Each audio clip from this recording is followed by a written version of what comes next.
మా ఈ వీడియోని లైక్ చేయండి, షేర్ చేయండి. ఎవరైనా ఇప్పటివరకు మా ఛానల్ని సబ్స్క్రైబ్ చేసుకోకపోతే కనుక దయచేసి సబ్స్క్రైబ్ చేసుకోండి.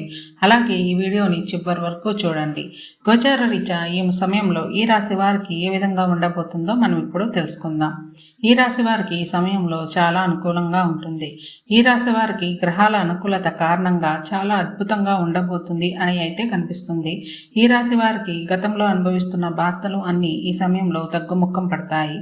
అలాగే రుణ బాధలు, శత్రు బాధలు, రోగ బాధలు, కుటుంబంలో సమస్యల నుండి బయటపడే అవకాశాలు ఈ రాశి వారికి బాగా కనిపిస్తున్నాయి. కోర్టు సమస్యల నుండి కూడా ఈ సమయంలో బయటపడతారు. ఏ పని ప్రారంభించినా ఎటువంటి ఆటంకాలు లేకుండా ఆ పనిని విజయవంతంగా పూర్తి చేసుకోగలుగుతారు. శుభ కార్యక్రమాలను చేస్తారు. వస్త్రలాభం, ధనలాభం అనేది ఈ రాశి వారికి కనిపిస్తుంది. ఈ రాశి వారికి చేసే పనుల కారణంగా మంచి కీర్తి ప్రతిష్టలు అనేవి పొందుతారు. చేసే ఉద్యోగంలో చాలా అద్భుతంగా ఉంటుంది. ఉద్యోగంలో మార్పులు జరుగుతాయి. కావలసిన ఉద్యోగం కోసం ప్రయత్నం చేస్తే ఉద్యోగ ప్రయత్నం ఫలిస్తుంది. ఈ రాశివారు వ్యాపారంలో అధిక లాభాన్ని పొందబోతున్నారు. అలాగే ఈ రాశివారికి విద్యార్థులకి అనుకూలంగా ఉంటుంది. రాశి విద్యార్థులు పోటీ పరీక్షల్లో పాల్గొంటే కనుక ఖచ్చితంగా విజయాన్ని సాధించుకోగలుగుతారు. సంతానం లేని వారికి సంతాన అవకాశాలు కలుగుతాయి.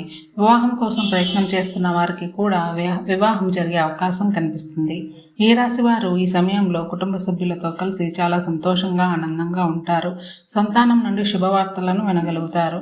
ఈ రాశి స్త్రీలకి ధనలాభం, ఉద్యోగ లాభం అనేది కనిపిస్తుంది. ఈ రాశి స్త్రీలు మానసికంగా ప్రశాంతంగా ఉండుతారు. ఈ రాశి వారు వ్యాపారంలో కూడా సానుకూలంగా ఉండబోతుంది. ఈ రాశి వారికి మరింత శుభ ఫలితాలు కలగాలి అనుకుంటే ఇష్టదేవతారాధన చేయండి, కలిసి వస్తుంది. ఇలాగే ప్రతిరోజు మీ రాశి ఫలాలు తెలుసుకోవాలి అనుకుంటే మా ఛానల్ని సబ్స్క్రైబ్ చేసుకోండి.